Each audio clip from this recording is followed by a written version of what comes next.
without further ado, let's bring in our guest today. It's Michael Rosenkranz, everyone. Hello. Hi, Mike. Thank you so much for having me. No problem. Anytime. So, there's a few people who may not know who you are because you're not a cuber, hey? So why don't you take this opportunity to introduce yourself to the stream and to the chat? Let us know who you are, and yeah, that's it. Let us know who you are. Absolutely. First off, I'll start by saying congratulations on nearly 50 episodes of CubeCast. I think you mentioned this is number 45 for you. Yeah, I keep turning up.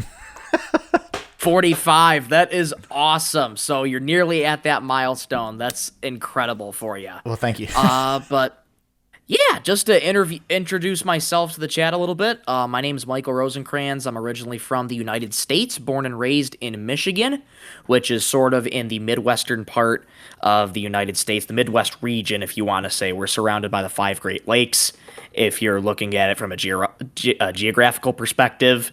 But a little bit about me. I recently graduated college from Central Michigan University, Fire Up Chips, and we are looking for, currently I'm just looking for doing the job hunt, just a month out of college, and I'm looking for one job in sports media, whether it's TV, radio, and just really to get my foot in the door. And I love sitting down, having conversations, talking with people one-on-one. So this is going to be a lot of fun today. Yeah, cool. So what was your degree? Broadcasting?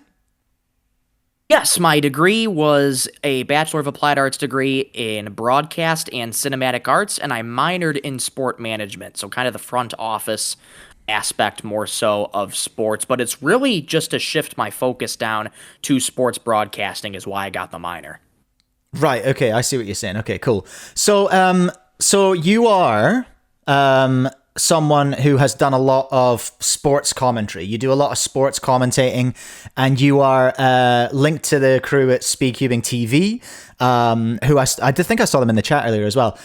So before we get into close to cubing, I would love to know a bit about your experience in commentating and which sports you've commentated on. What sport? Maybe you were commentating last week. I don't know. What areas are you involved in? What sports are you involved in commentating? Absolutely. Well, I'll kind of backtrack just a little bit. Sure. I think the earliest memory I had of commentary was this was years and years ago, probably when I was about 4 or 5 years old. Growing up in Michigan, I was watching Detroit Tigers baseball with my dad. And what I would do at times is I would go ahead and mimic the broadcasters and the announcers whenever a new Tigers hitter walked up to the plate. I would emphatically announce their name just to put myself almost in that environment as if I was the broadcaster or the announcer for the game. So I would say that's my earliest memory. And the funny thing is I never really thought much after that until after high school. I graduated high school in 2021, and really how I got the start in commentary was I had met Matthew Mernick and Matt Rosman. All three of us went to the same high school together, based in Michigan. And from there, we took a media production class together where I learned the ins and outs of running a camera, editing in studio, and really doing live field production. Because in that class, you had the opportunity to live stream sporting events for the community. So for 3 years, I would basically build my skills, whether running a camera, directing, or I should say technical directing the live stream, and then being a runner, just being that asset to where, wherever someone needs a battery to be changed, I would do that for them, and all the other miscellaneous tasks in between. The commentary portion really started in December of 2021. This is going to sound... Oh, shoot. We have lost Michael. Oh, you're back. I'm back. I don't know what happened there, but you know what? Show must go on. Do you maybe want to check what network you're on? What wireless network? Because you've frozen up again. I know my internet crapped out last night. but it looks stable. We've not got audio now. You got me? I've got you now, yeah. Are you on? Yeah, I've got you. You're on the right wireless network? I'd like to think that I am, yes. Am I on the right wireless network? Yes. Great. Yeah, because we both got each other. Yeah. Sweet. No, you were... Wouldn't be... Where I'm trying to think where you cut off. You were talking about So I cut after off, high school. Yeah. Yeah, I cut off after how I started commentary after high school, and this is gonna sound ridiculous, but this is how it happened. I was working at a local Taco Bell like 10 minutes from my house, and I still work there to this day, almost 4 years now. And my boss at the time of the TV station that I was working at in the high school, him and I were just chatting it up because he was picking up some dinner in the drive-thru, and he, on a whim, he said to me, hey, we're looking for a play-by-play commentator for the upcoming basketball season. Would you be interested in doing that? I said, absolutely. And at the time, it was just about 2 weeks before the start of the season. So I really had to dig deep and do as much as I can to prepare for the upcoming basketball season. I had to reach out to the coach, who are the players I'm going to be looking for. I had to make sure I got rosters for both teams. And the thing is with high school sports here in the United States, you really don't have a lot in terms of preparation, so it's pretty minimal what you do in order to prepare for a broadcast. You're sure you can get little nuggets of information from social media, but there's really not much in terms of commentary. So the very first sport I started commentating was basketball. And from there, as I continued on with basketball, that's when the more opportunities came in. I got the opportunity to announce for you guys American football at the University of Michigan for 2 years. We were able to go to, they call it the Big House here in Ann Arbor, Michigan. It's the largest college football stadium in America. Oh, wow. Over 110,000 seats. Over 110,000 seats. Dang. So yeah, there's a whole big crowd there in Ann Arbor, but we got to go there twice at the very beginning of the football season to announce a couple games. Those were at the beginning of the season. That was usually the neutral site games that they got out of the way just for that bowl type of environment that the students were looking to play in, so they were all excited to do that. And then from there on in high school, I announced mainly 4 sports: football, basketball, baseball, and lacrosse. And then from high school, I took that to college at Central Michigan. And from there, I had basically gone from 4 sports now to 7. And during my time in Central, I had broadcasted high school football because we have a guy that does college football for us. But 2 high school teams came to Mount Pleasant, where Central Michigan's located, and I was able to broadcast the game from the broadcast booth in our football stadium with one of my good friends, Luke Shaft. So him and I were able to do the game. So I've announced high school football, men's and women's basketball. I do that on student radio. And then I've done baseball and softball on student radio. And then I've also done field hockey, lacrosse, and ice hockey as well. So 7 different sports in my time at CMU. 2 years at CMU, by the way, because I started out at community college. Yeah, wow. I love, we've got some there's interesting parallels in our lives, because I remember, when did you do that masterclass on Discord with Speedcubing TV? You sort of held a little briefing for commentators. It was a few months back now. But whenever you were doing it, yes, I jumped into that just because I was interested. And I was taken aback by your process and how you had systems, right? There's no successful people have successful systems, they say, and I was just listening to that going, I love this. I love to hear this, because I've been a professional broadcaster in radio as like a presenter, not a commentator. But it's so funny hearing that parallel about you pretending to commentate. Because I did the same thing when I was a kid. This is a deep 90s cut, right? I would have my CDs and a tape recorder, and I would just pretend to be a radio announcer, like pretend to be like introducing the next song and being like, well, that was this song by this person, and now I'm going to play this song by this person. And I would just tape these dumb little radio shows. And like it wasn't until geez, I don't know how, I can't remember how old I was back then, but I was in primary school anyway. But it wasn't until I was 30 that I was on the radio. So it's funny how that comes around. You know, you show interest in something pretty young, and it just sticks with you, doesn't it? It's always there. My wife famously, she's a doctor. She famously got caught attempting to operate on her younger brother when she was about 5 or 6. With like a butter knife. Oh my goodness. She didn't have a scalpel or anything. I think that, they were just pretending. But thank goodness. her mom walked in on her just like, what's going on here? She's like, I'm a doctor. Like, Dad, look. So wow, 7 sports. Okay, so and are they all sports that you knew before you got into them? Like I know some of us, depending on which country we grew up in, like I grew up with football or soccer. You'll have grown up with American football or weird rugby, as I call it. And you grow up with what you know, and you know what you know. But like lacrosse and all these other things, basketball, like did you know them before you started commentating, or did you just deep dive into them and get started? Yeah, so that's a really good question, Mike. Pretty much most of the sports that I commentate, I already knew offhand. Football I know very well. Baseball was the very first sport that I grew up on, and I still watch it to this day, so I have a pretty deep knowledge of baseball. Sure. And softball's relatively the same sport, just obviously different field dimensions. Right. And then basketball I knew pretty well. I would say, though, I probably started watching baseball first, and then I branched out into other sports. Football, then probably basketball, then probably ice hockey. For lacrosse, it's an interesting story because while I was in my senior year of high school in 2021, I also got the opportunity before I did play-by-play to be the public address announcer or the in-stadium announcer for Clarkston lacrosse.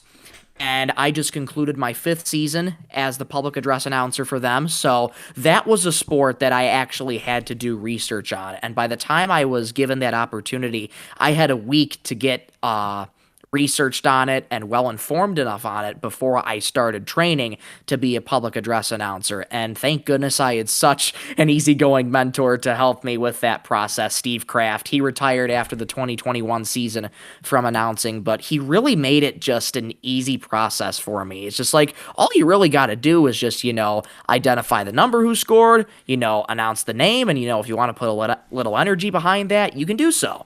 So, sure enough, that's what I did in the first goal call, and he's just like, wow, that was really good. I said, nice. It was?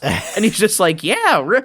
He says, yeah, it was, stick with that. So he was around just in case I ever had any questions, but I really started announcing on my own in 2022, doing both junior varsity and varsity lacrosse, boys and girls for Clarkston, and built a deep relationship with the athletic department there, and to being able to do games, whether it's public address or play-by-play for your hometown that you're growing up in right now. It's not a lot of people can say that, and I mean, I am very blessed to be doing what I do here for Clarkston. Yeah, cool.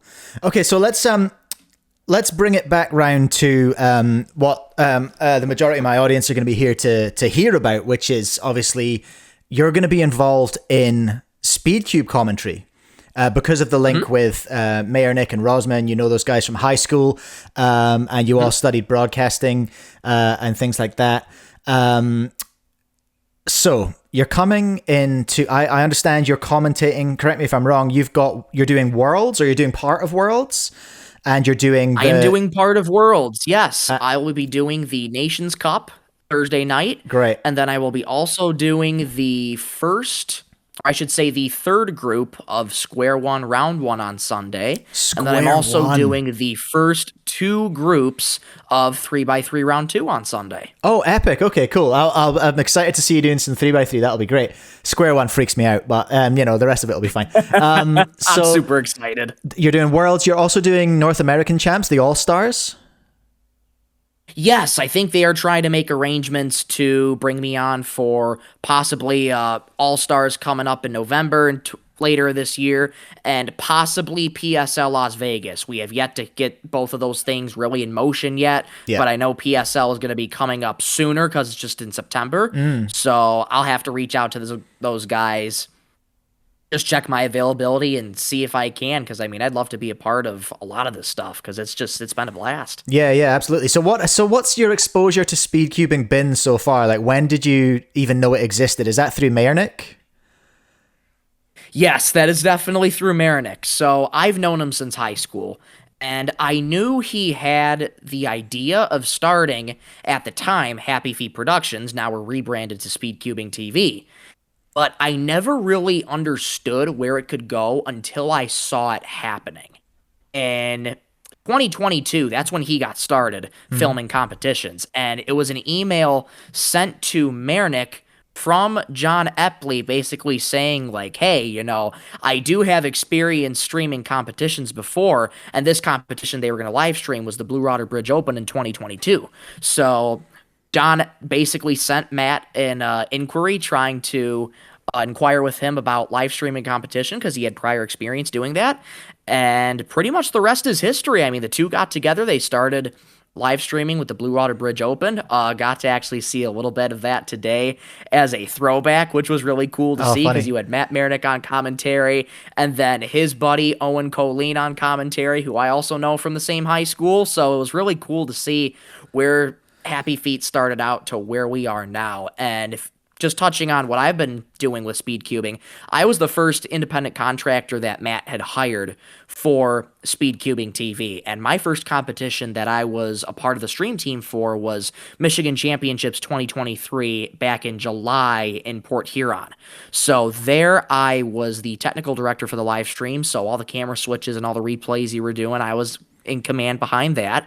And ever since that, I've sort of been a relatively consistent member of these different competitions. I have a list of them right here. I've done Michigan Champs 2023 and 24. I've also done Cubing North American All Stars 2024. Hmm. I've done NAC 2024, and my commentary debut was on Indiana Championships 2024, and that was when I was still up at Central Michigan, doing Okay. it from my dorm there. So a little bit of experience in commentary, and then obviously we got Worlds coming up, which I'm in the process of preparing for, and I actually fly out Sunday afternoon to Seattle, so I'll be making sure I do some work on the plane to prepare myself for that. Yeah, yeah. Because it's not this weekend. Is it next weekend? When's Worlds again? I forget. It is next weekend, Next so weekend, yeah. I'll be flying out Sunday just to get to Seattle. We'll get there early. We'll start setting up on Wednesday, and then Thursday through Sunday it's showtime. Heck yeah, no, that's exciting. So, not completely green to the world of speed cubing then. You have some knowledge. Well, you have a fair amount of knowledge actually, because you've been on the tech team for a lot of it. So you've seen a lot of competitions happening. What does it look like though, to start prepping? Like, obviously, you're learning team rosters and stuff for team sports. I'm trying to think from what the sports you've told me. It's always been team sports so far. Hey. So what is it like then coming up against a roster like what we've got for Worlds with like 2,000 competitors, you know? I mean, obviously you won't be commentating for everyone, but like, tell me, I'm just really interested in like your process of prep for something like this.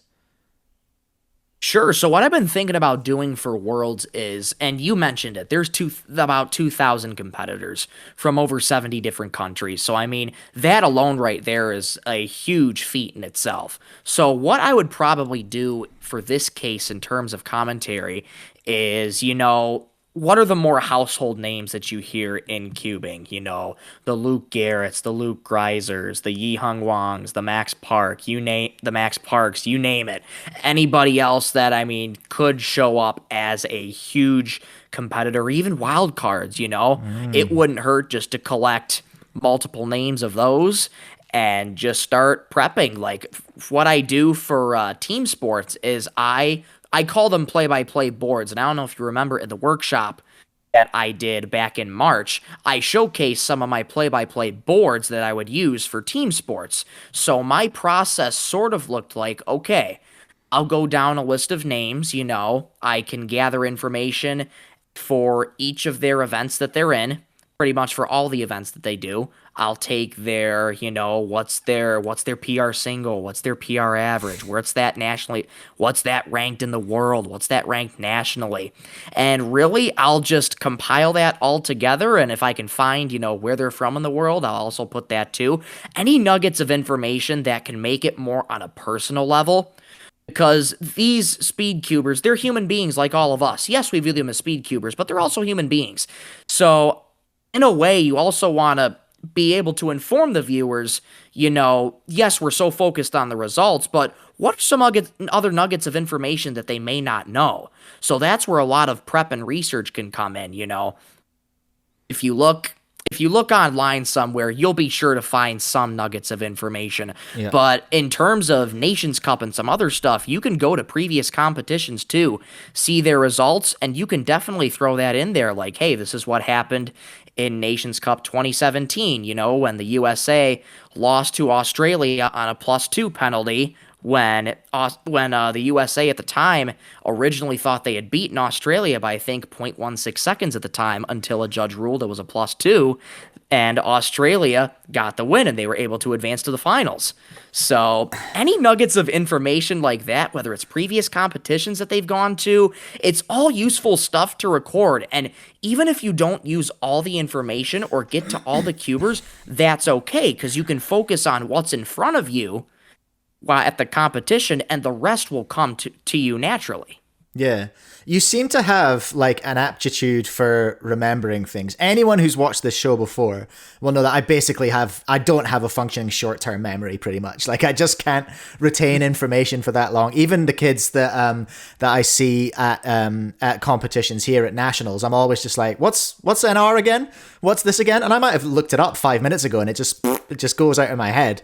Do you think, is that fair to say that you've got like a natural aptitude? Because just in the way that you've talked so far, you'll say this competition in this year, this competition in this year, this person, they beat them by this time. Like you seem to be able to store an unreasonable amount of random access memory. You've got an incredible amount of RAM in your head, terabytes of it. And to answer your question, I would say that is fair. I mean, even from a young age, I, for whatever reason, was always able to pinpoint certain dates of when stuff happens. I can pinpoint certain amount of times when stuff has happened in my life, and any other time that, our family went on vacations or something, or different facts about sports, heck, even facts about speedcubing. Because I've been on the tech team for all these years doesn't mean that I can't learn about speedcubing and, what's been going on in the community. And all that's just research too. I'll sometimes even look up in my own time, like preparing for Nations Cup. I've been so focused on that I'll look up. I was actually watching Nations Cup 2017 a couple nights ago when it was that nail-biting Final Four, and Germany ended up taking the inaugural Nations Cup, and which they did in back-to-back years in 2017 and 19. And obviously, we had the COVID year, and 2021 was canceled as well. China won it in 2023, so I don't know if you folks in the chat or you, Mike, are seeing a pattern here, but it could allude to something special at Worlds. Okay, well, I was just going to ask, like, then you know way more about this than I do. Who's your call for Nations Cup this year? Or are you allowed to? Are you allowed as a commentator to have opinions like that? I don't know. Like, is that ethical? Yeah, I mean, I think when it's commentary, I mean, if you're at a point, because you hear, I don't know if you've heard about this too, Mike, but there's inevitably this thing in sports called the broadcaster's jinx. It's something that has surfaced a long, long time, and basically it could either be like a good thing or a bad thing. Usually, when you say broadcaster jinx, sometimes it can be a bad thing. Okay. But usually, I wouldn't say it's totally unethical to make predictions like that, but I would say as long as you keep it professional and as long as you're accounting for everybody, because I mean, you'll have some commentators, we call them homers, who basically root for their home team. Yeah. And basically almost not necessarily throw shade, but not make a good call for the visiting team or for another country in this instance. For me, I want to give everybody the spotlight. I want to paint everybody in a fair light, and I want to do so in a professional way. That doesn't mean, you can call it like it is as a commentator, and I think that's what's lost among commentators nowadays is, like, sometimes, something very unfortunate will happen. Like, for instance, I grew up I'm in Michigan right now. The Detroit Lions lost 45-31 to the Washington Commanders in the NFC divisional round. And the radio voice for the Detroit Lions, Dan Miller, this is a guy who's been doing Lions play-by-play for 20 years. And he also does TV news for Box 2 in Detroit. And he got on the air and he basically said, look, this wasn't about the injuries. This was a bad time to play some bad football. So there's nothing wrong with telling it like it is. Yeah, okay. And sometimes, whether that's here or there, good or bad, you always want to be authentic. And if it means telling it like it is, that's what you got to do, because you want to be able to paint an accurate picture for your audience and get what's in front of you right. Yeah, sure. You expertly dodged the question as well. And I love that. I did. Yes. Have you got? I mean, obviously you'll be answer your question though. You'll be to answer your question though. You'll obviously be rooting for the US, but who do you think's favorite? That's. I think China's. Objective. I think China's a favorite. Who's playing in Nations Cup for China? Do we know that? It is going to be Yihang Wang. Yeah. It is going to be Xuan Yigang, and I believe Bofan as well. So I want to say. I'm not too sure if that's the same three people that were in 2023 when they participated in 2023 at Worlds. I don't think it is. But I mean, when you have Yihang, Bofan, and Xuan Yi, three of the greatest to ever do it to represent China, it's hard not to root against them. Yeah. I think they are the undisputed favorite right now. Absolutely. I mean, like in my head, it's Xuan Yi versus Yihang for world champion in 3x3. So like, and I think they're top 2 on the psych sheet as well. So like just that in itself is just like, oh, okay, whoops. And I'm pushing you for information off the top of your head now, but who's the US? Who's representing the US? The US is going to be Luke Garrett, Max Park, and Luke Greiser, I want to say. Double Luke and a Max. Okay, so sick. We got 2 Lukes and a Max, so I'm super excited to watch them hopefully shine on the biggest stage at Worlds and hopefully make a run and maybe give some other countries a run for their money, because, I mean, some of the US cubers that I've seen are just outstanding. Yeah, right. I don't even know who's representing New Zealand in the Nations Cup. That's terrible. I imagine it'll be Dwayne. Oh, no. I'll have to find that out. Or if anyone's watching from New Zealand in the chat, they can let me know. I want to say, is that roster public? You can correct me if I'm wrong about New Zealand. It's Dwayne Ramos. I believe it's Jasper Murray. Right. I also think it's Chris Mills, I want to say. Mills, of course. I could be wrong, but I think it's those 3. I can't remember if Jasper, Dwayne, and Chris. I can't remember if Richard Tao is going, because he's I'm sure he represents New Zealand. He competes in New Zealand. I'm sure he represents New Zealand. I don't know if I can. Is it publicly available, the Nations Cup? I'm just looking at something. The spreadsheet that I received actually this morning, it does say public on it. If you want, I can share that with you after this. Oh yeah, sure. Or if Matthew, if Mayor Nick's in the chat, you can let me know, because I'm sure he'll have access to the spreadsheet, or whoever's chatting on behalf of Speedcubing TV. Exciting, very exciting. I've not watched the Nations Cup before. I've not really become invested in it yet.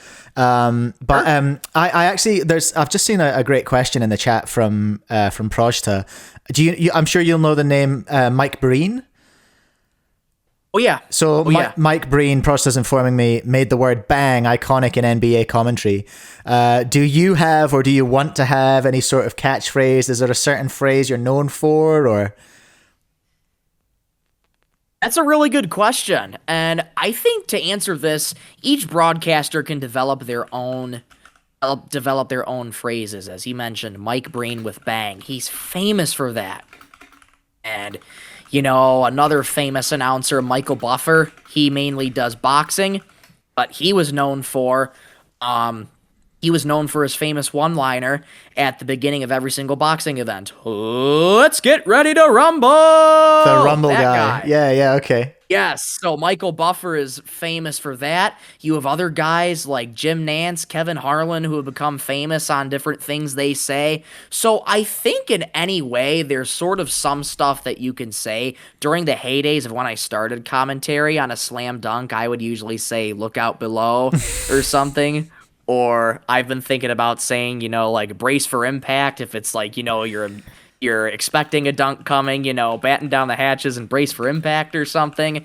But really with commentary, I don't try to focus on the catchphrases too much. Sure, some may come to you naturally, But I think that's really how the catchphrase starts. It's got to come to you naturally. I don't really want it to sound forced because it doesn't really make it authentic. Because what you want to be when you're a commentator, just be yourself. And this is from talking to Dan Miller in the past. I actually had him on a podcast that I was doing up at Central, and some other household names, Johnny Kane, a reporter for the Tigers and Pistons, and even talking with some of my mentors at CMU, Adam Jaxa, Jesse Goldberg Strassler. They all said to me the same thing: when you're broadcasting, just be yourself. There shouldn't be a TV or radio version of you or your voice. You shouldn't force the voice. Just be you. Be your authentic self, and if you let that shine through, the rest will start coming to you naturally. Okay, sick. Sorry, I'm just getting ever so slightly distracted. Someone's sending me the spreadsheet just now. Someone sent me a... wait, Okay. Here we go. No, you're fine, sorry. I think this is the one. I'm in streamer mode, hold on. Carter, are you average? Oh, Carter T. Is that you? I'll just accept a couple of friend requests and see what comes through. Oh, here we go. I've got the Nations Cup. Thank you, Carter. And whoever it was, Perfect. Accepted a friend request as well. So, what are we looking at here? Oh, there's the bracket. Okay, so yes, China, Yihan. I'd received this from Kevin Hayes at the time. He had told me about 40 different countries had signed up, and I think they narrowed it down to 32. So there was a lot of processing that they had to go through. Yeah. Okay, so I'm here. I'm seeing New Zealand now, and you were absolutely bang on the money. Jasper Murray, Dwayne Ramos, Chris Mills. Very, Beautiful. Very exciting. And the USA, yeah, you've got the two Lukes and Max Park as well. I'll share this in the chat because I can post links. So you guys can go and have a look at that on your own time as well. Maybe we'll take a look at that later. That'd be good. That's some content right there. Yeah, John Epley and Speedcubing TV in the chat saying, can confirm Rosenkranz is the same on and off camera. Cool. So I wanted to get into... I'm not sure how much of it you've watched so far, but there has been some chatter, and it's happened on interviews on this channel. When I was talking to Felix, when I was talking to Projta, who's in the chat right now, there are some thoughts and feelings and emotions about the commentary that we've had so far in Speedcubing, and I wanted to maybe just briefly get your thoughts on that. I think I was actually talking to Michael Chai about this just the other day. And while I think the commentary while I feel like the criticism is valid, in so much as it hasn't been perfect, I think we need to just keep in mind that the people, generally speaking, who have been doing commentary so far that we've seen, the cubers doing commentary, it's easy to forget that they are cubers, not commentators. And there is no reason to expect them to be amazing at commentary, because they haven't practiced it. Manu's done a few now. Manu has done a few. Chris Mills has done a few. Who is it in Australia? Michael Tripodi or Tripoli? I can't remember. Michael Tripodi. Yep. Tripodi, yeah, thank you. He's quite good, actually. He's got a natural sort of air about him, I think, and just in the way he presents himself as a color commentator. Am I using that term right? You'd be a play-by-play. Is that what you do, or color? Play-by-play is what I do. Color commentator is the person who would analyze your play, your solves, basically can break it down algorithm by algorithm. So yes, you're correct. Okay, cool. So you're play-by-play, and then you would have someone who is really deep in the knowledge about the rules of the game, the technicalities of the game. That's your color commentator. Okay, cool. I feel like I always get that the wrong way around. But okay, yes, what was I asking? I was asking you on your thoughts on the commentary that we've seen so far outside yourself. And have you got any advice, perhaps, or some thoughts or feedback for people who have been commentating so far? Yeah, this is a really good question. So I think in terms of cubing commentary, you hit it right on the money, Mike. It's easy to forget that these are speed cubers, not commentators. It's hard to get training for broadcasting, and heck, even I started doing this in high school. I had no training, and I'm not saying that to for any shock value or nothing. I had no training doing this, so it was really for me just being able to listen to broadcasters that I admire in the sports industry and really learn a lot of stuff from them and getting to talk with some of them and getting to listen to most of them. And I think how we can translate that into cubing is, there needs to be, I think, a level of understanding from people that, yeah, there needs to be, a space where these people can feel safe because let's just face it, when people hide behind a screen, it's easy to put negative things in the chat and be able to like call people out on it when they're wrong or something. It happens all the time. So I think in a way, for anybody to get better at commentary, whether it's sports or cubing, I'll take cubing as an example, but this also applies to sports too. The only way to get better at commentary is if you just do one simple thing, and that is just practice. It's the same way you get into Carnegie Hall in the United States, for music. You practice, practice, practice. Listen to yourself. Listen to how you're presenting information. Listen to how you present things to an audience. Listen to your energy. Are you being a little too over the top, or are you being a little more reserved when it comes to your energy? And I think a good analogy for this is I had a professor at Central Michigan by the name of Mike Potter, wonderful human, and he told me a camera is like an energy vampire. And it may sound like a ridiculous analogy, but think about it. When you're sitting in front of a camera, basically talking to yourself and talking to a camera and talking to, heck, your color commentator in a sense, it can feel nerve-wracking. It feels unnatural. And it sort of subconsciously takes that energy away from you. So let's say you were maybe on a scale of 1 to 10. Thought you were giving an 8 when it comes to commentary. That camera brings you down to about a 5 or 6. Right. So it's like when you're commentating, it's like, yes, it's unnatural to talk to a camera. And it's something that I still am learning how to do each and every day, whether it's just a conversation, whether I'm addressing an audience, and really doing anything else for work when I'm doing, stand-ups for a TV station that I work at right now. But I think it's really big to understand that nobody is perfect. Commentary is not perfect. I'm not saying I'm perfect in any general capacity whatsoever, because I'm not. I make mistakes all the time. In Indiana championships, I had people calling me out because I didn't know the correct colors I was talking when the cross colors when I was talking, and I would get called out on that. And yes, I did take it as, okay, this is something I need to learn, and this is something I need to ask about. There's nothing wrong with asking, your color commentator, heck, people for the matter, if you know something about this, get information. And even if you have questions on the air during a broadcast for your color commentator that they know more than you do, ask them.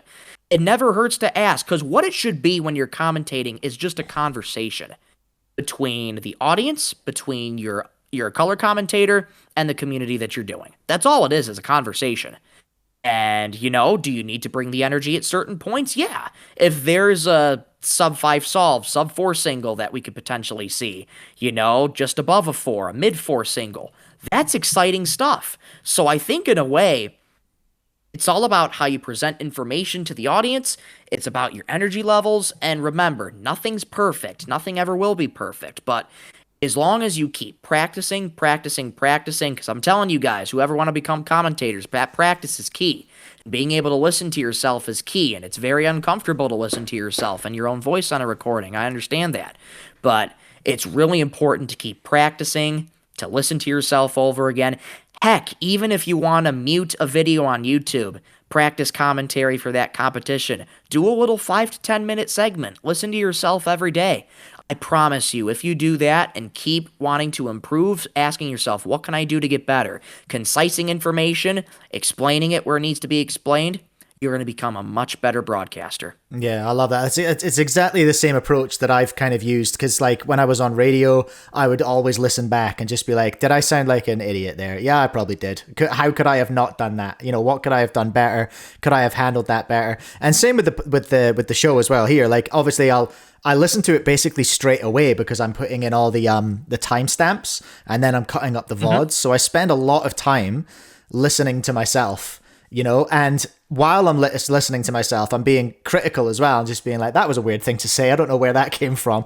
And sometimes it's just, especially on live stuff, you're like, well, okay, maybe if that situation presents itself again, I can do that better. But I think that's really good advice, is to just do it and listen to yourself. I've given this advice to not that I'm a guru of anything, but to other YouTubers as well, where they're just like, oh, I don't know about this video. I've done this, because people will reach out sometimes, and I'll just like, well, it's okay to make a video and not publish it.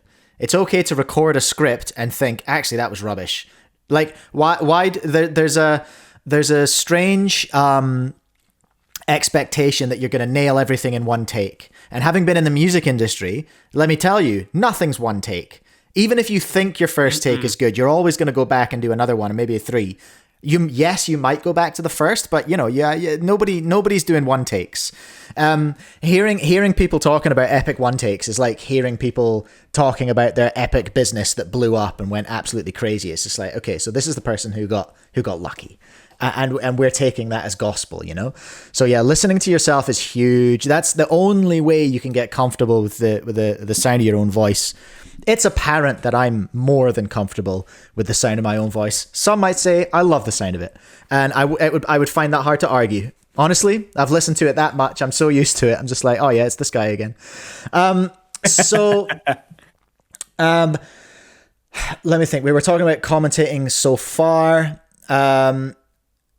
And people need to practice. I did see a comment from Carter. This was in reaction to me saying, what was I saying? I said, we've had cubers in positions at commentating that are what they are. They're cubers first and they're commentators second. And Carter's saying, to be fair, their job for this comp is to commentate. They were selected specifically for this reason.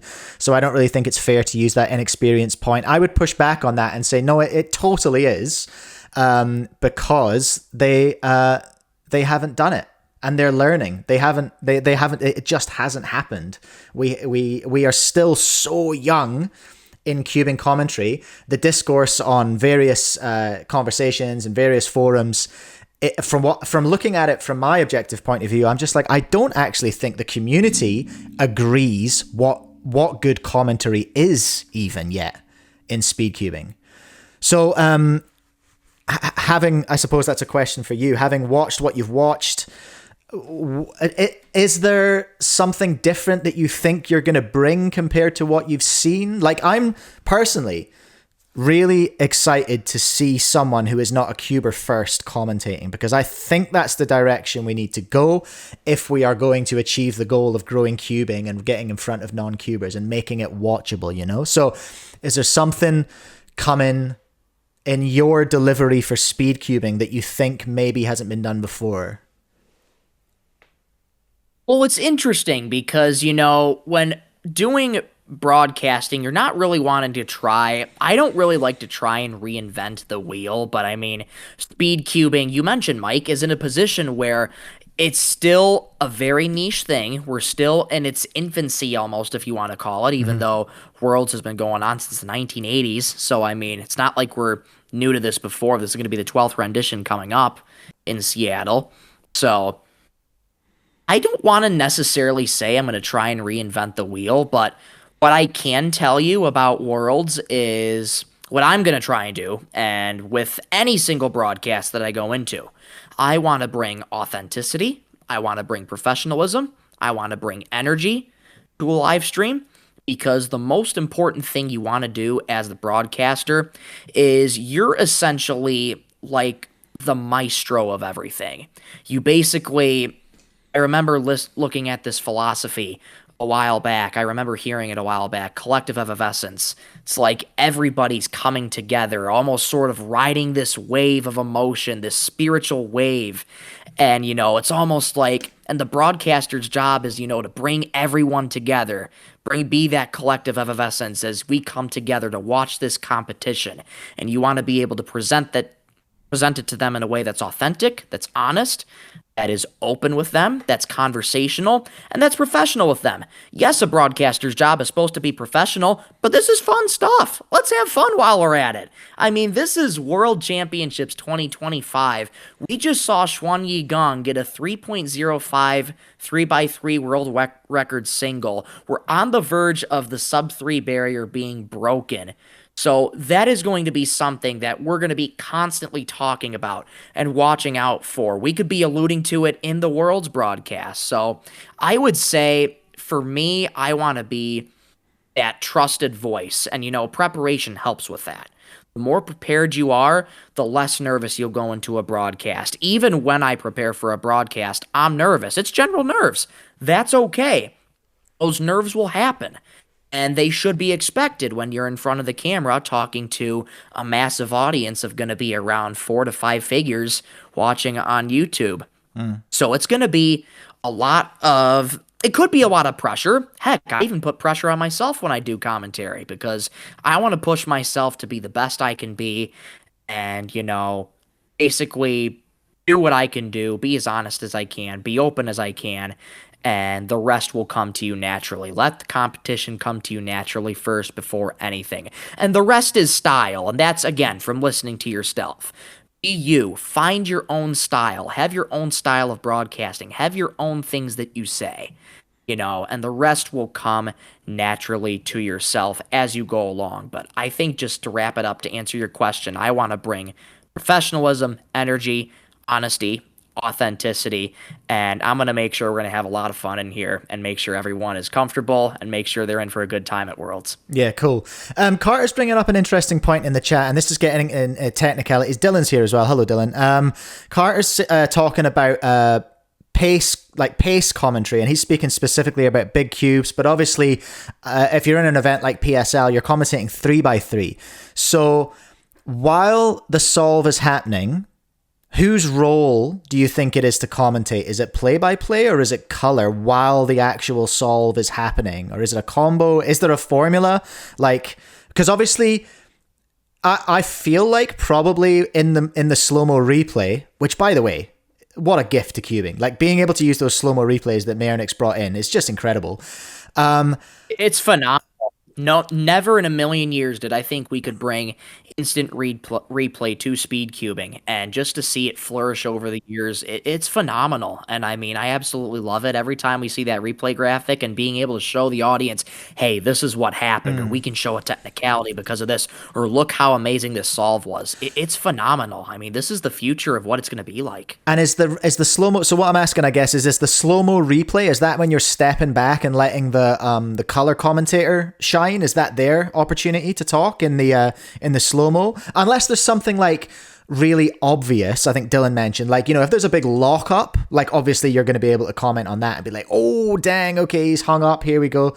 Like, who's talking in the slow-mo replay? Yeah, so how I envisioned this, and when I was commentating Indiana Championships with Dylan Miller back when I was at Central Michigan, I was play-by-play, Dylan was color, and how I basically talked about it with Marinick and with him was, and basically let it happen was, I would give play-by-play on the solve, and basically once the replay started and when the solve ended, when I got done saying what I needed to say, I handed the floor over to Dylan so he could comment on the solve. We could go to the instant replay, slow it down for him, so it could make it more recognizable. But even at regular speed cubers who've done this for so long are going to be able to tell the algorithms and all the movesets anyways. So, I mean, for a slow-mo replay, yes, I would say keep it to your color analyst. Or even if you want to jump in, during a replay of something that you noticed afterwards, if you want to rewind it or something on a technicality and you want to provide insight to that, that's okay. But for me, what I find works best is I can comment on the solve, and since this is a video live stream, I'm going to treat it as a TV call, and I learned in school when doing this, is when there's a video call, a TV call, you want to be a little less emphasis on the play-by-play, still give play-by-play, but it doesn't need to be as prevalent as the context behind it, if that makes sense. So it's like, you can give a reason as to why this specifically happened, and I think it's a good idea to have your color commentator comment on the slow-mo replay, and just basically, if they say something that you find interesting, your play-by-play, you can jump right in and said, yeah, I thought that was a really interesting point. I mean, this happens. Does this happen pretty often? Or, is this something that's irregular for a solve such as this? I mean, I remember at one point in PSL, they were debating a corner twist that took a long time for the judges to get right. And, they kept on going back at it. So I think for those elongated forms where a technicality comes in, I think it's really important to have both announcers sort of give their piece onto it. But I would say for your standard solves, when it comes to the big cubes or any cubes, let your color commentator do the analytical work for you. Because play-by-play commentators, sure, they might have done a sport or something in their youth or their previous years, but most play-by-play guys, they study the sport, but those speed cubers and those other professional athletes, they live that sport. Use them as a resource. Use them as information for the audience. It's going to make it so much better for the audience and for your broadcast in general. Yeah, right. Okay, cool. I hear you. I absolutely hear you on that. What was the competition that you and Dylan did? I might take a look at that later in the stream. Indiana Championships 2024. It's on speedcubing TV. It's on speedcubing TV under the live tab. That was the one where I think it was Luke Garrett and Luke Greiser were going at each other for another time, and I think that was a competition where Luke. I can't remember which Luke it was, but somebody had won 3 straight tournament titles other than the other Luke. So kind of cementing sort of that Luke v. Luke rivalry that everybody talks about. Right. They're very acclimated with each other. They know each other very well. And of course, they went head to head together in North American Championships last year, which was awesome to see. Which that was still one of probably the greatest moments I ever saw in speedcubing when Luke Greiser guaranteed a podium at NAC. Because, I mean, this is a guy who's been grinding and grinding for so long and has been through so much in the past couple years, and really just being able to hone that down and just being able to tune the noise out and clutch up when he needs it the most. That's the kind of stories that we live for. So I love those inspirational stories like that, and I would argue this is what we need to bring to speedcubing, a storytelling element to make things very interesting for the audience. Yeah, right. I think I mentioned this last time I was on stream or whatever. I mentioned it previously, but we have some really good storytellers emerging, and I think it's like that's the kind of content we're looking for in cubing. I think to make it relatable, and you can see it happening in people like Stu Cube's videos and Matthew Mayernick as well. There's another kid whose name I forget, but I just call him Little Stu Cube because he's a very similar style, but he tells a good story as well. And I'm so sorry if they're watching and going, that's me, you idiot. But I am an idiot, so guilty. But yeah, the storytelling is great, and you see them getting really good views because they're telling a story that can be understood by cubers and can be understood by non-cubers as well. And that kind of brings me to the next point, which is how do you manage, and maybe this is just having a color and a play-by-play combo, but how do you manage and how are you thinking about entertaining hardcore cubers who know which alg that was before the slow-mo replays come out, and just some person watching who doesn't cube but is watching? They're like me finding cornhole, or they're like Felix the other week finding geoguessing. Like, how do you commentate well by being but still keeping it broad reach? Yeah, that's a really good question. I think in terms of this, as I'm pretty sure now that you've established it for your audience, I'm not a speed cuber. And you know what? I'm totally okay with that. And you know what? It's, the difference between a non-cuber and a speed cuber, it's interesting because I don't really think of it like that, to be honest with you. And it's like for any sport that I didn't really know, like in Central Michigan, I had to research field hockey because I had no clue about field hockey. I didn't even know what I was getting into when I commentated field hockey a couple times. But you know what? as I do with any broadcast, you tackle it as you come through. And that circles back to my point about preparation. You want it to be able to be as prepared as possible. And for me, I like to keep things simple. I will comment on the cross color. I usually comment on the turn speed if there's a pause or a lockup.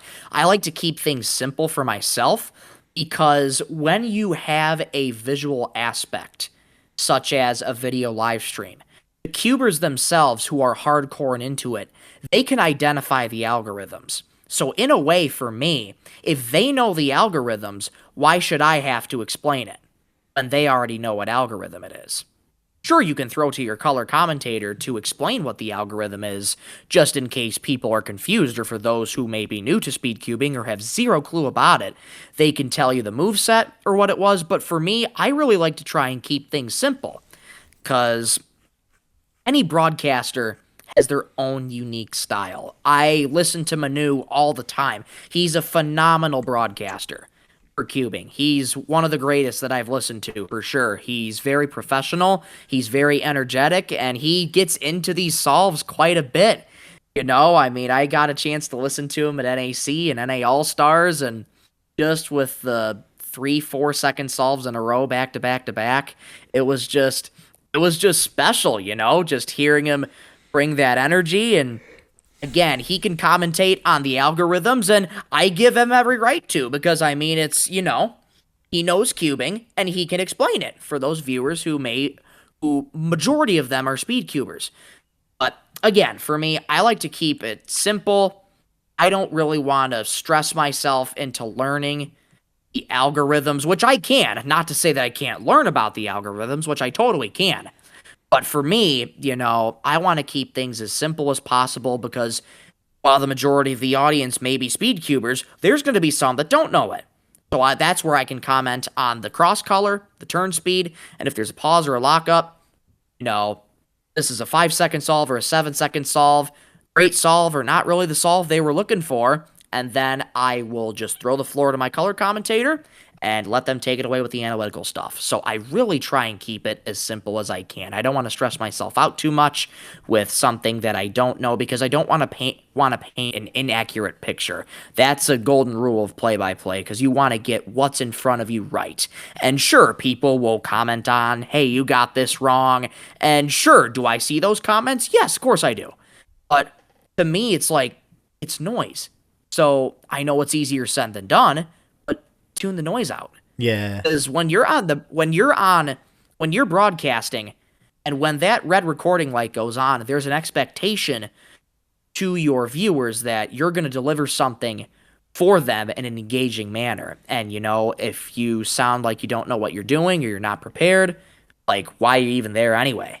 And I don't mean to sound blunt, but it's sort of like, when that red light goes on, I mean, there's an expectation, you got to be able to deliver, you got to be able to be locked in for long hours of a day. And let's remember, these are going to be live streams that are going to be going on for 12 to 14 hours a day. These are going to be long, long days of competition, but the important thing is to just try and stay in the moment, stay locked into every single moment you can. The rest will come to you naturally. Yeah. But again, I just keep things as simple as I can. So in terms of play-by-play, you're sort of doing that storytelling job a bit more than the color commentator is as well, right? You're trying to, like, as well as knowing the background and the sort of the imagined emotion coming in, you're trying to sort of put emotion to what's happening.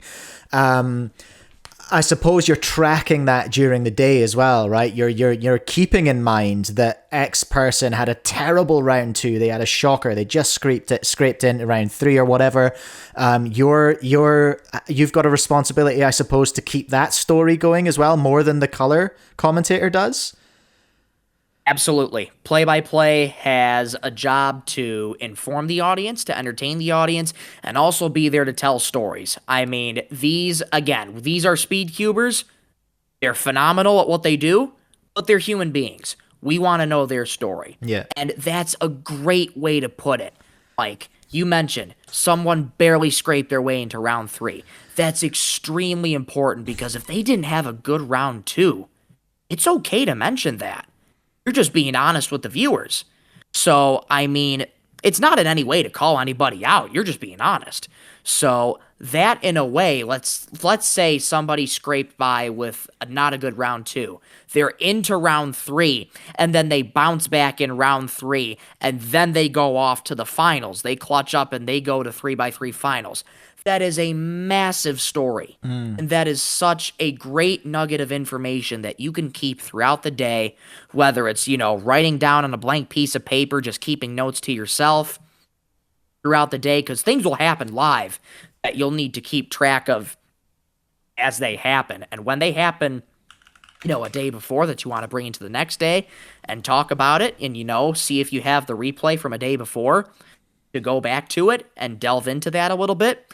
That is huge to discuss, especially in downtime. I think in downtime between rounds and groups, it's a great way to connect with the audience, to tell stories about the different cubers, what their background is, where they come from, why they represent the country they're representing, and how amazing it is to have over 70 different countries represented here in Seattle, Washington for 4th of July weekend, which, I mean, it's such a big holiday, 4th of July weekend for the United States, but we're also basically celebrating over 70 countries coming to Seattle, Washington for World Championships 2025. So it's not just about us. We're all in this together.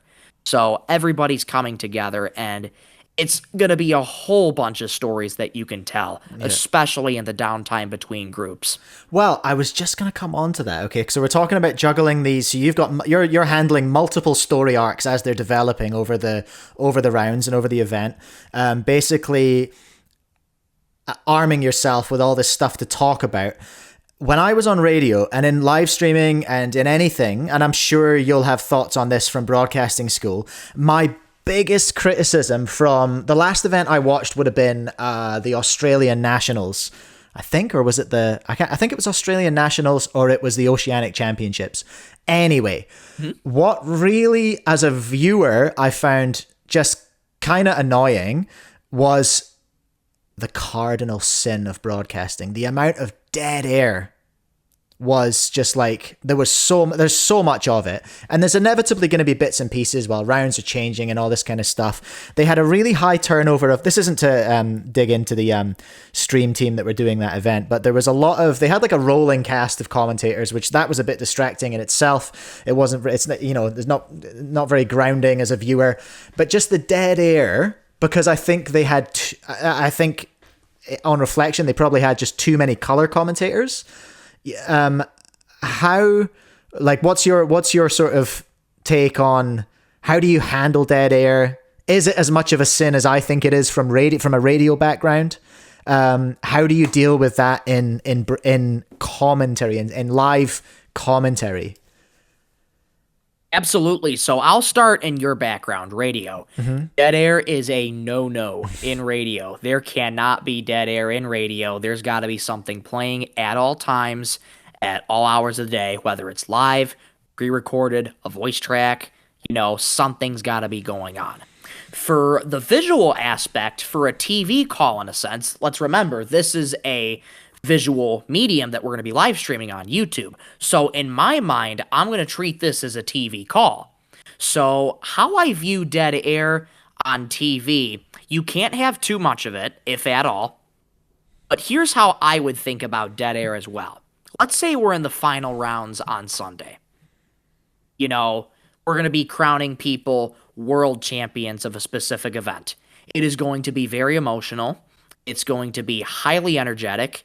And there's going to be the crowd cheering. The cubers are more than likely going to be reacting to what they just did. In my mind, dead air during those emotional moments is perfect. Of course. Because with one of my... Exactly. Because one of my mentors is when you're in a situation like that where it's highly dramatic, highly emotional, and something's about to happen. Let's say... Hypothetically, I don't have the world script, everybody, but let's say hypothetically, just like North American Championships 2024, it's going to come down to the final solve. Let's just say that it comes to that. You want to be able to set up the call and just sort of let the moment speak for itself. If it's quiet in the venue, which it's going to be, make sure you match that energy. You want to match that suspense so that you can bring that emotional side into it. So something like, for one final time this competition, here's the inspection. And then when the inspection takes place, stop. And even when the solve takes place, if it's that dramatic, just let them solve. Yeah. Just let them solve. And when the solve happens, if it's a winning solve, you punch the call. You make that winning call. Something along the lines of, the demons have been vanquished. Yi Hung Wang wins Worlds 2025. Yeah. And stop. Yeah. Just let the moment breathe. Let it breathe. Let the cuber react. Let the audience react. And when you're ready, you could even give a cue to your production team, like say, hey, cue the replay in this much time, or they'll be talking to you. We'll be cueing the replay here soon. And then when that replay comes in, your color commentator can start talking. But when it's an emotional moment like that, dead air is perfect. In those emotional moments, use dead air to your advantage. Let the moment breathe.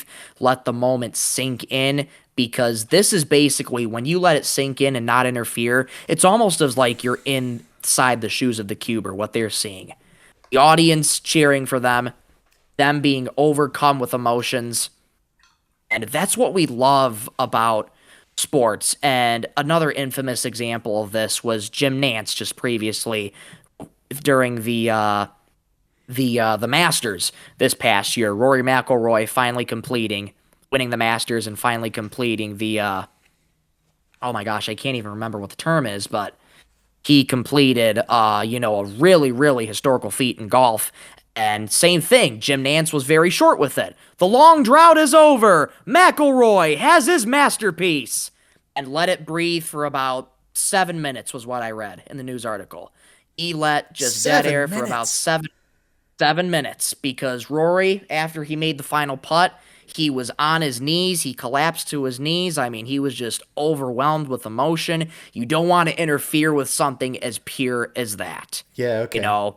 When there's pure emotion, just let it happen, because when they're having this emotion, good or bad, it's not about the broadcasters, it's about them. They just accomplished something that they've dreamt about, going through cubing, going through their sport from a very young age. This is something that they've dreamed about. They're on the biggest stage. Emotions are going to be high.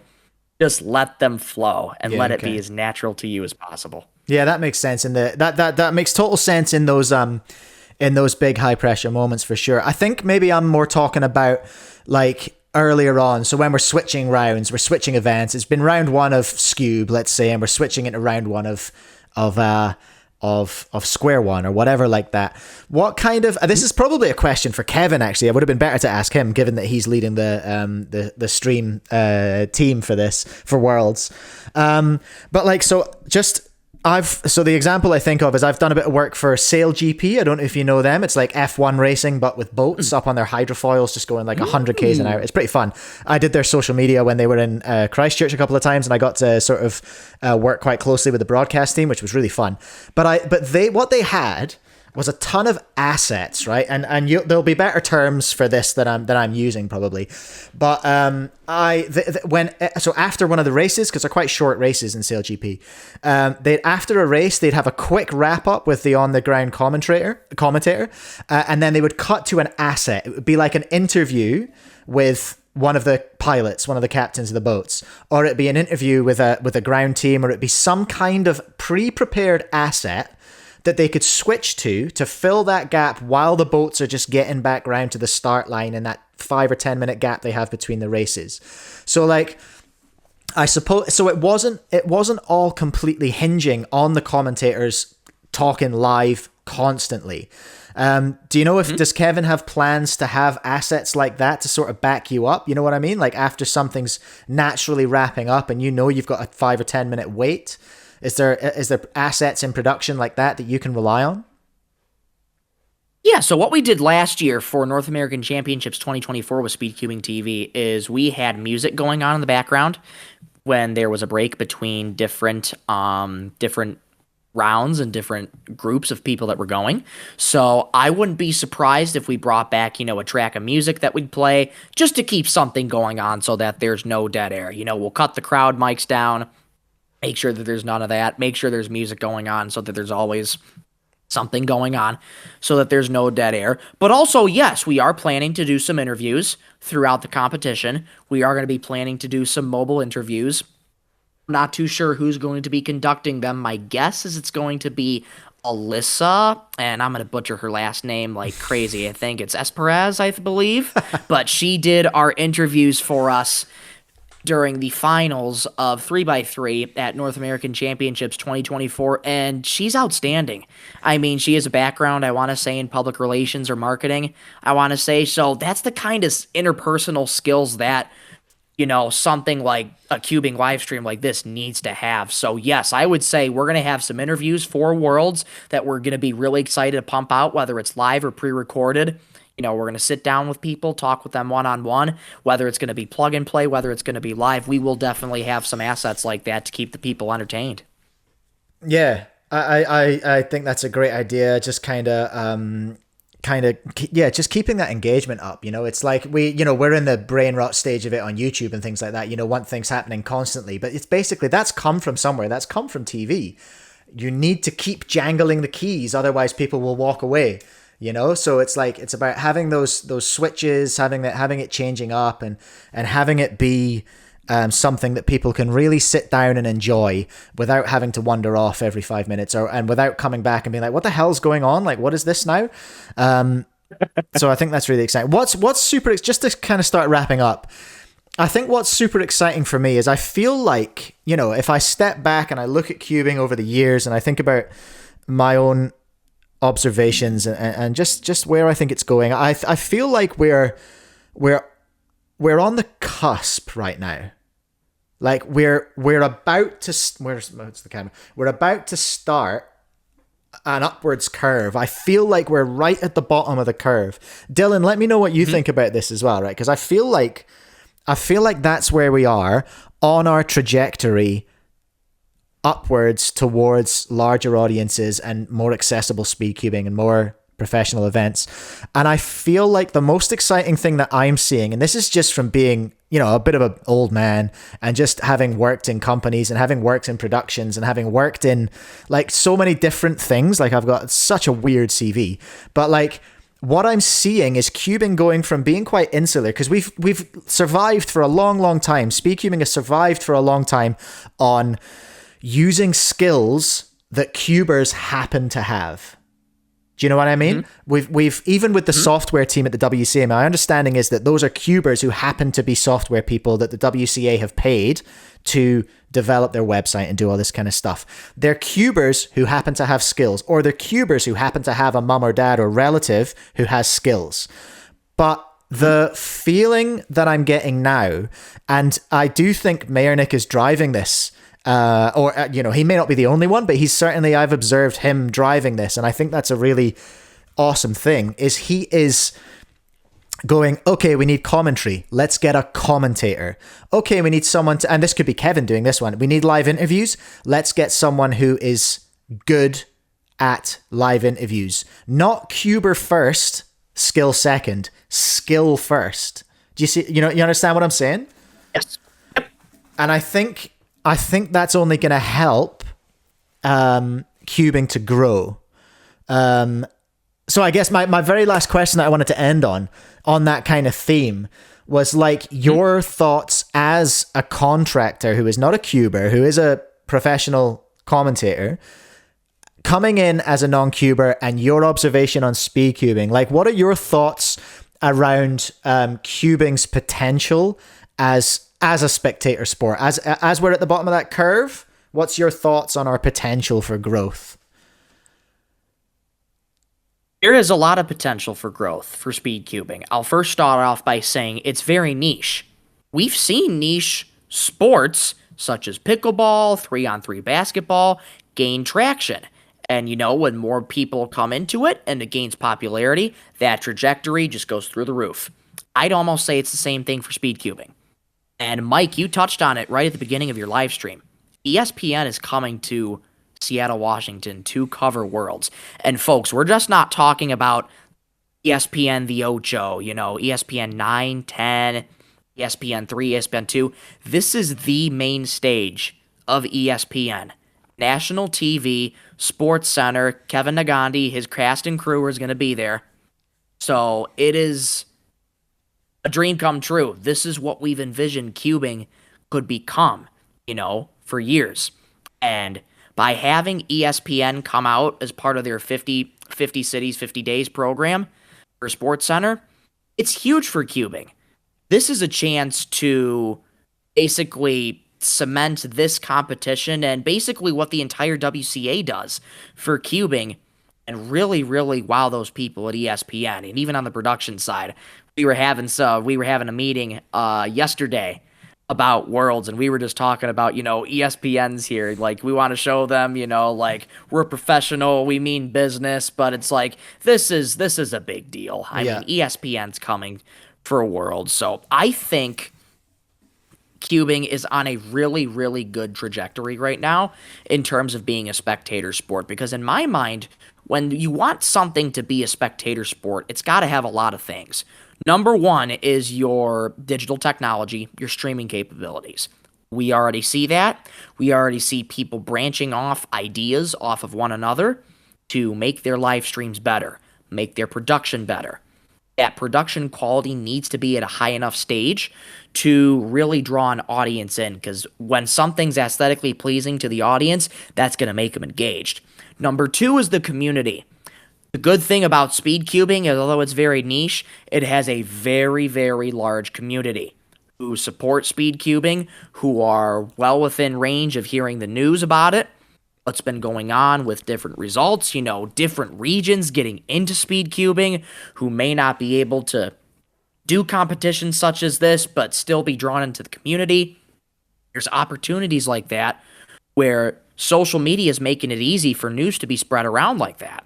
So I would also say social media plays a big role into this, continuing to deliver those nuggets of news, nuggets of information that those people are looking for.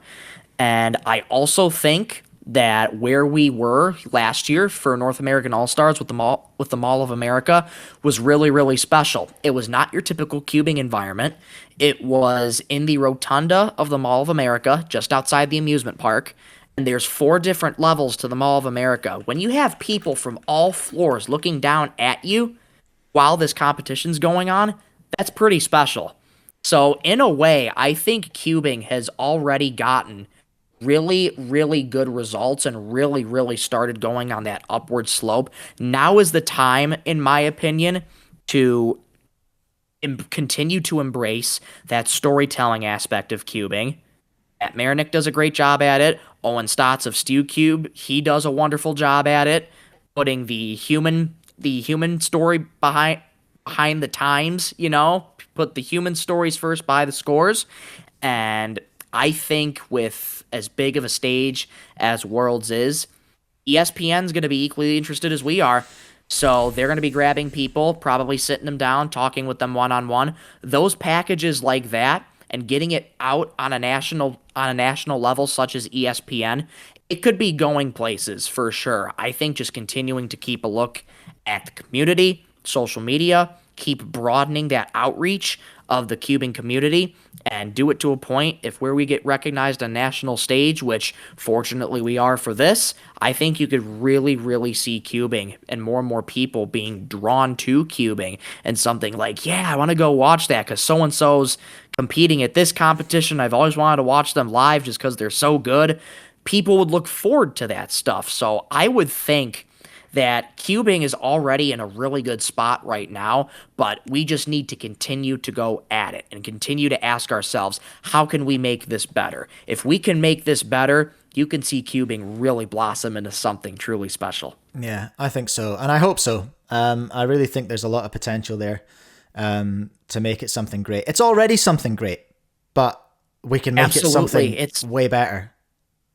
Absolutely. It's fantastic, the trajectory that we've seen, that I've seen. I mean, I just started really on the technical side of things in 2023. It's amazing how our cubing has stretched. what the capabilities of the people who run the live streams are. I mean, these people who do all of this stuff, all the behind the scenes work. I mean, I give them so much credit just for keeping this community afloat and just keeping it going and making it something to, where it's enjoyable. And if people are serious about it, they can potentially do it for a living. So, I mean, it is a really, really unique thing that, I mean, I'm just so happy to be a part of. Yeah, love it. Happy to have you here with us as well. Stoked to. I can't wait to see you on Worlds. I think I'll probably, after I've had a bit of a break here, I might have a look at the Indiana Championships and see you and Dylan, because I missed that. So I'll take a look at that and see how that team worked. I'm interested to see it. Michael Rosenkranz, thank you so much for joining us. So remind us, in Worlds you're commentating. You're doing Square One. Correct. I will be doing Nations Cup Thursday night. Nations Cup's the big one. Nations Cup Thursday night, and then I will be doing the third group, which is the final group of Square One. That'll be on Sunday morning. And I will also be doing the second round of 3x3, the first two groups. So the third group of Square One and the first two groups of the second round of 3x3 will be back-to-back. So I'll have a short stint of commentary there and a short stint on Thursday. But I just, give all the credit and a shout-out to Kevin Hayes and the Cubing USA team for giving me the opportunity to commentate during Worlds. This is something we've been talking about for a while now. And to see it finally coming to fruition is a dream come true. I'm excited. I'm honored to be able to do this for you. And I'm ready to have fun with Worlds, and I hope you all are too. Yeah, nice. Michael Rosenkranz, thank you so much. I'll let you go. I'll let you get off just now. Here's the deal. I'm just going to carry on and basically hang up on you. But thank you. Appreciate you. And we will catch you soon. We'll see you on the Worlds broadcast. Woo! Yes, sir. Thank you so much for having me, Mike. Really appreciate you. Easy. Thank you so much. Michael Rosenkranz, everyone. Appreciate you, but I'm going to hang up now.